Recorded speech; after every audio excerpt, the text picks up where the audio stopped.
tunaona kama ni kitu kipya. Katika hilo sasa, mheshimiwa, katika bajeti yetu hii ya mwaka 2026 nitaka kupata ufafanuzi wa mambo hayo mawili. Lakini vile vile tutaendelea kutoa elimu kupitia vyombo vyetu vya habari. Mheshimiwa Mwenyekiti, kwanza nakushukuru kwa kuniweka katika listi na kunipa fursa hii ya kuzuia fungu hili na kusema baadhi ya hoja zangu. Kwa vile sikupata fursa ya kuchangia hapa, naona aibu pia kuja kuzuia kwa hoja ambazo labda wengine walishazizungumza. Kwa hiyo nazungumza kwa uchache. Mheshimiwa Mwenyekiti, kwenye fungu hili linahusiana na utamaduni, sanaa na michezo. Na nikianza na jana, Mheshimiwa Waziri pale alivaa, imekuwa kama ni kitu kipya duniani, kwa maana kwamba utamaduni wetu tumeusahau. Akivaa kama vile ambavyo tunatakiwa kuvaa, tunaona kama ni kitu kipya. Nitaka kupata ufafanuzi kutoka kwa wizara, ni mpango upi wa kibajeti mwaka huu tunaoelekea wa kukuza utamaduni wetu kwa vitendo, ukiachilia mali kukuza kwa maneno matupu. Nataka kupata lile fungu la bajeti kwa sababu sijaliona, na zile shughuli hasa zilizokusudiwa za kukuza utamaduni wetu. Lakini Mheshimiwa Mwenyekiti, viwanja vipya vinavyojengwa vya michezo vinajengwa, tunaambiwa, kwa lengo la kukuza vipaji. Watoto wetu na watu wazima tulikuwa tunacheza free na ndio vipaji vilikuwa vinazaliwa. Sasa hivi unaambiwa ulipe ili ndio ukacheze uonekane hicho kipaji chako. Nchi zilizoendelea na zinazoendelea zinamlipa mtoto aweze kuwa na free mind ili kipaji chake kionekane. Nitaka kupata ufafanuzi wa wizara, ni mpango upi wa wizara wa kukuza vipaji wakati viwanja vyote vilivyokuwa vinatumika na watoto na watu wazima sasa hivi vinalazimishwa mtu awe na fedha na vimefungiwa, na bahati mbaya ni vile vile ambavyo sisi tulikuwa tunavitumia bure kwa kupokelezana katika jamii zetu. Nitaka kupata ufafanuzi wa mambo hayo mawili. Asante. Asante Mheshimiwa Waziri. Asante sana Mheshimiwa Mwenyekiti. Nipende sana kumshukuru Profesa Omar Faki Hamad, lecturer. Mheshimiwa Mwenyekiti, kwa upande wa mpango kabambe wa kukuza utamaduni wetu, na nimshukuru sana kwamba anachokisema kwamba tukivaa mavazi ya kiasili, kuna baadhi ya watu labda wengine wanaona kama jambo jipya. Kwa sababu gani? Kwa sababu jamii tumekuwa tunaacha mila zetu, tunavamia vya watu. Hata humo ndani manake pengine kanuni za baraza zimesema tuvae mavazi ya kitamaduni yenye heshima na yenye stara. Hajatukataza kuvaa. Na tujiulize tu, ambaye anakuja angalau kavaa kitamaduni zaidi kwa wanaume kwa mfano. Tunashukuru kwamba siku za Ijumaa kanzu na makoti makubwa yanakuja, alhamdulillah. Lakini tungependa kwa tunaona maana ile utamaduni wetu tunauenzi na tunauishi kwa vitendo. Na katika hilo sasa, mheshimiwa, katika bajeti yetu hii ya mwaka 2026 2027 ni kwamba Wizara ya Habari, Sanaa, Utamaduni na Michezo imepanga kujenga kijiji cha utamaduni, ambapo bajeti yake kama mmeiona ni shilingi bilioni 15. Bilioni 15 hizi lengo lake ni kwenda kujenga kijiji cha utamaduni ambacho sasa tukisema kijiji, maana yake kijiji kimekusanya mambo mengi ndani yake.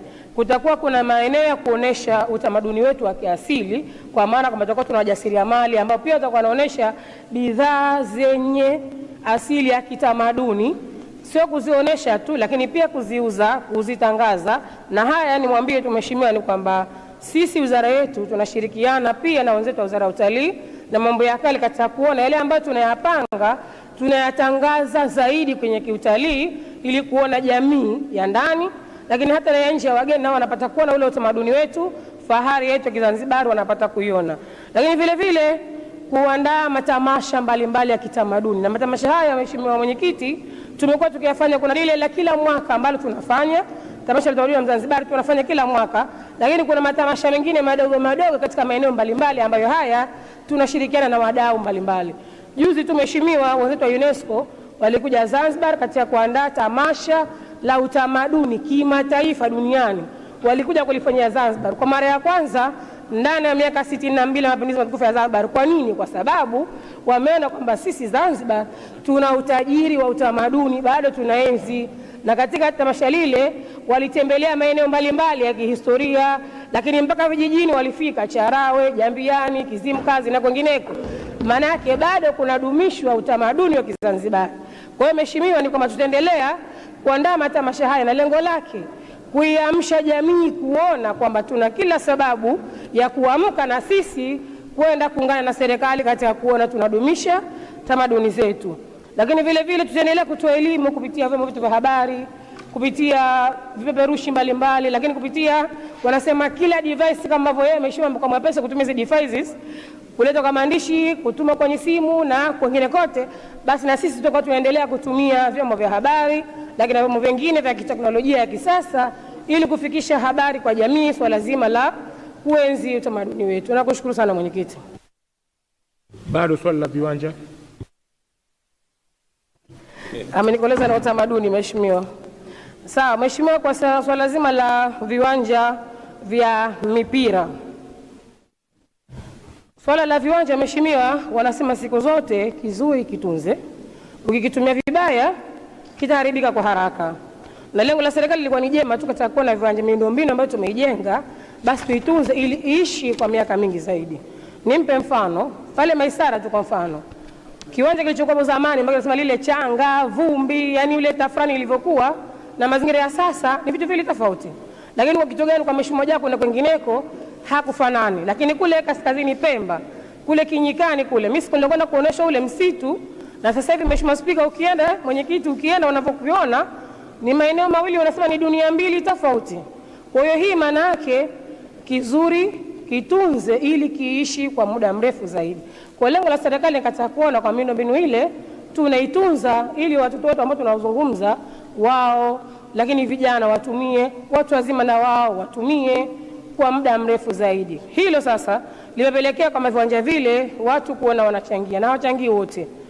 Utaratibu umewekwa mzuri wa malipo, lakini mheshimiwa nikwambia hata hapo nyuma kabla hii miundombinu mizuri kuwepo, kwa mfano kama kiwanja cha Mao kilivyokuwa zamani kabla ya ukarabati, watu walikuwa wanachangia wala hawakuwa kilalamika, maana yake walikuwa wanaona ni jambo la kawaida. Kwa hiyo na sasa utaratibu unaendelea katika mtazamo ule ule. Kwa mheshimiwa, kwenye swala zima la watoto wetu, mheshimiwa naibu waziri alizungumza hapa kwamba wanacheza ligi zao zile za watoto wanatumia viwanja bure. Kwa hiyo kama kuna watoto labda kwa bahati mbaya baada ya hatujafika katika kuona wanatumia, mheshimiwa profesa lecturer, lecturer mi assistant lecturer, karibu tupange vizuri tuone watoto wetu hawa na wao wanafaidika na fursa ya kutumia viwanja. Lakini vile vile Wizara ya Habari, Sanaa, Utamaduni na Michezo ina mpango wa kuendelea kuziimarisha academy za watoto ili kuona vipaji vya watoto vinakuja juu zaidi kama lengo ambalo tunalitaka. Nakushukuru mwenyekiti. Mheshimiwa Profesa Omar Fakih Hamad. Mheshimiwa mwenyekiti, nashukuru sana kwa majibu kwa kiasi kajitahidi mheshimiwa waziri.